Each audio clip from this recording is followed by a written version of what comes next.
بسم اللہ الرحمن الرحیم۔ میں ہوں مدثر راجپوت۔ میرے چینل کو سبسکرائب کیجیے گا تاکہ آنے والی ویڈیو آپ کو مل سکے۔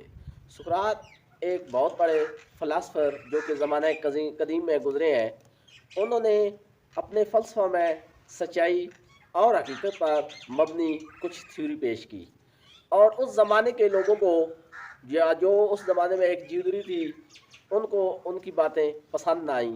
انہوں نے ان کو قید کر لیا، آخر پر ان کو سزائے موت دی، اور جب ان کو سزائے موت کا فیصلہ ہوا تو وہ مسکرانے لگے۔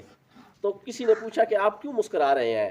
انہوں نے کہا کہ آپ میرے جسم کو تو مار سکتے ہیں لیکن میرے افکار کو نہیں مار سکتے۔ یہی وجہ ہے کہ یہ 2000 4000 100 سال پرانا معاملہ ہے، لیکن ان کے کام، ان کی بکس، ان کے جو نظریات ہیں وہ آج بھی چل رہے ہیں۔ ان کو فادر آف فلاسفی کہا جاتا ہے۔ اس طرح اگر کوئی بھی آپ کام کرتے ہیں، اس کو ایک اینڈ تک کریں، اس کو جو اس کے اندر نئی نئی جیتے ہیں، جو جو اس کے کام ہیں، جو جو اس کے لوازمات ہیں، ان پہ پورا اتر کے پھر کام کریں تو مزہ آئے گا۔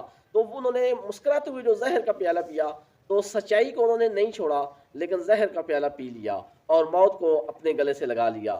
اسی لیے جب بھی کبھی حق سچ کی بات آئے تو حق کا ساتھ دو۔ یہ جو دنیاوی سزائیں ہیں، دنیاوی معاملات ہیں، یہ ختم ہو جائیں گے، لیکن سچائی جو ہے ہمیشہ قائم رہتی ہے۔ اس لیے ہمیشہ سچ کا ساتھ دیں۔